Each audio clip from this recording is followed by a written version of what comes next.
ነገር ይሸከምልኝ ይችል ይሆን ፕሊዝ እንደማለት ነው so this is example አሁን ጊዜ ሾፒንግ ምናምን ሄዳችሁ ወይ የሆነ ብዙ ነገር ከተሸከማችሁ ገዝታችሁ ከዛ በኋላ like ብቻችሁን ናችሁ እንበል so እንዲያግዛችሁ የሆነ ሰው እንዲያግዛችሁ ስትፈልጉ could you please help me carry this out ላላችሁ ማለት ነው ምሳሌ this is too heavy for me can someone help me carry this out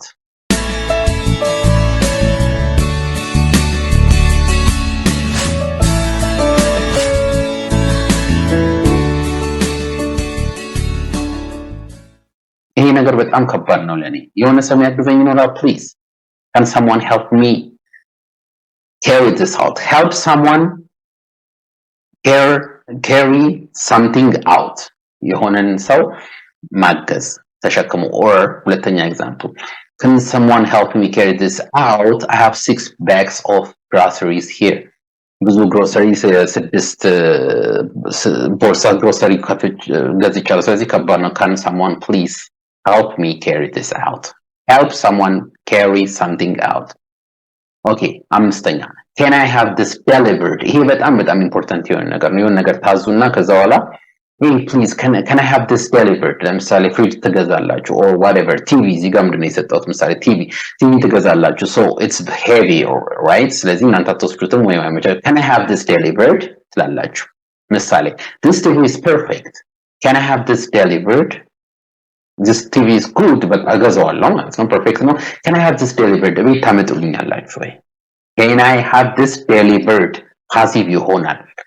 ነገርየው delivered እንዲሆን ይሆናል delivered ed እሺ delivered እዚህ ጋር እንደምታዩት ed ነው can I have this delivered okay ሁለተኛ ምሳሌ can I have this delivered next Monday በሚቀጥለው ሰኞ can I have this delivered please delivered okay ስድስተኛ I'll be right with you ለምሳሌ የሆነ ቦታ ትሄዳላችሁ ስራ ቦታ ላይ whatever ንግግር ይኖራችኋል good morning ይላችሁና የሆነ I'll be with you in a moment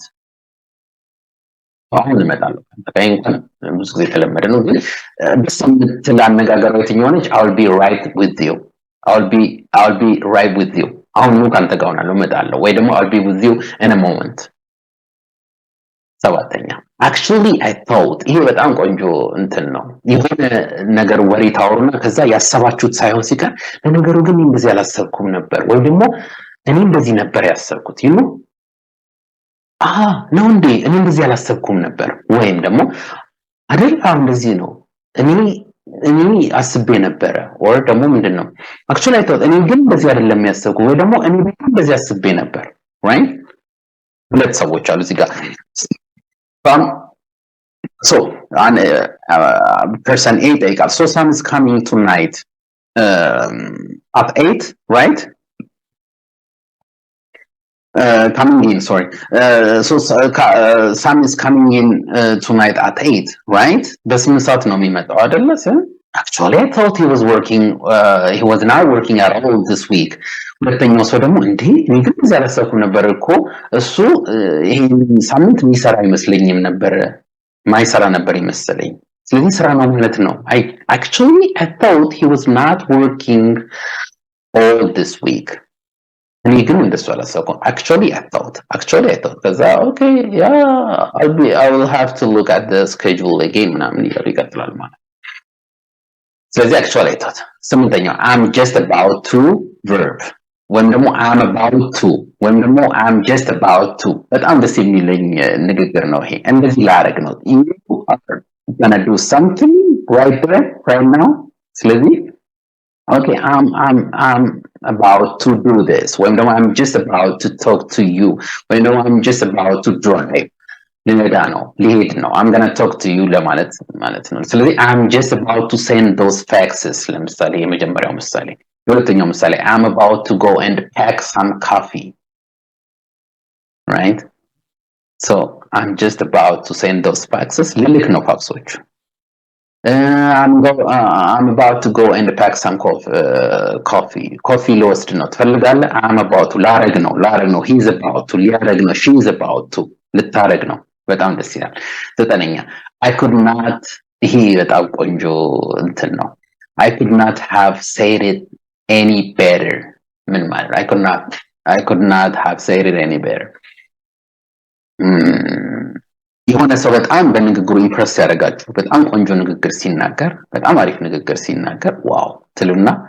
I couldn't have said it better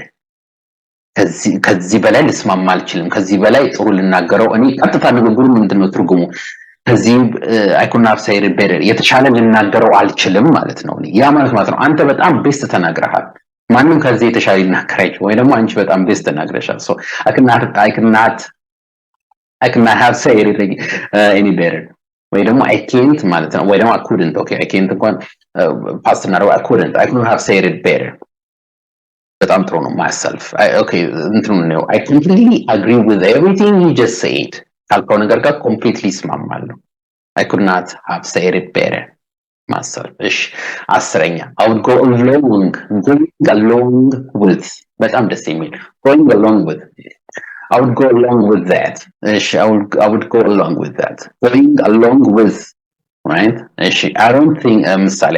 the government has properly the government no more.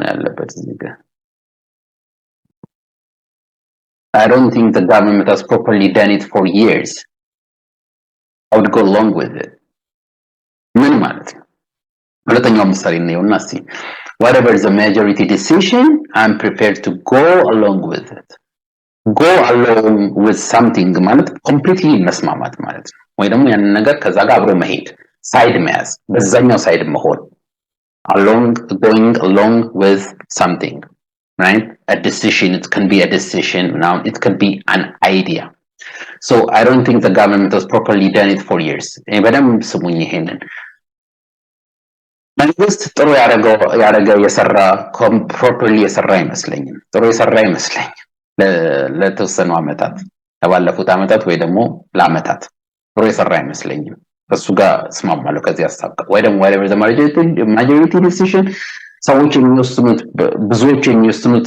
ውሳኔ ጋር አብሬ ሆናለሁ I'm prepared to go along with it እሺ bonus right bonus እሺ never mind now we are in accord never mind ታውቃላችሁ ብዙ ጊዜ በምሳሌ ነኝ Are you going to the grocery store today? ይጠይቃል person A person B no I'm not but why do you need something የሚያስፈልግ ነገር አለ I'm not going አንበል I'm not going ማለት ትችላላችሁ ግን አታርስ እናደርገው ኔቲቭ አይነት ወይ ደግሞ ፍሉዌንት ተናጋሪ ወይ ኔቲቭ ተናጋሪዎች ምን ይላሉ I know I'm not Are you going to ሲባል no I'm not going to the grocery ምናምን ከማለት ወይ ደግሞ no I'm not going to ከማለት I'm not already ተጠየቀው are you going ስለሆነ I'm not ብቻ ይበቃል so but why do you need something የሚያስፈልግ ነገር አለ so person A ተመልሶ no never mind በቃ ችግር የለውም never mind it's okay I'll go tomorrow never mind ችግር የለውም ሁለተኛውን ደግሞ እሺ ነው we are in a card ምን ማለት ነው we are in a card ደስ የምትል ቋንቋ ነች card ማለት መስማማት ማለት ነው መስማማት ጥሩ የሆነ ነገር ማለት ነው so old enemies can become new friends even if they are not in complete accord old enemies የድሮ ጠላቶች ጥሩ ፍሬንዶች ሊሆኑ ይችላሉ በነገሮች 100% ባይስማሙ እንኳን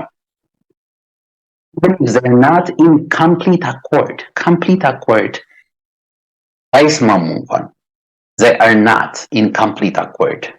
ባይስማሙ እንኳን even if they are not yeah ወይ ደግሞ ሁለተኛው ምሳሌ we are in accord ከሆነ completely እንስማማለን ተስማምተናል de acuerdo Spanish de acuerdo we are in accord ተስማምተናል ማለት ነው ጥሩ ነው ያለው ማለት ነው ይሄንን እንግዲህ ዛሬ ትምህርት ምን ምሳሌዎች ተጠቀሟቸው በዴይ ቱ ዴይ ላይፋችሁ ላይ phrases በጣም ኢምፖርታንት ናቸው ተጠቀሟቸው እዩዋቸው ተጠቀሙባቸው ጻፏቸው የራሳችሁን ምሳሌ ስጡና ሲዛ ላይ ኮሜንት አድርጉ በእነኚህ ነገሮች የራሳችሁን አነባዋለሁ ምሳሌ እየሰጣችሁ እየሰራችሁ ምክንያቱም የተጻፈ ነገር በጣም ኢምፖርታንት ነው ከአይምሮዬ በጣም ሁለተኛ ደግሞ ፕራክቲስ ያደርጋችሁት ነገር ስለዚህ ስትሄዱ ሾፒንግ እና whatever ስትሄዱ ከሰዎች ጋር ስትገናኙ እነኚህ ነገሮች ተጠቀሙባቸው ውስጣችሁ ይጠራሉ ማለት ነው ለስለኛል ስለተከታተላችሁ በጣም አመሰግናለሁ keep in touch subscribe አድርጉ share አድርጉ ይሄንን ትምህርት ለሌሎች God bless you በሚቀጥለው እንገናኛለን bye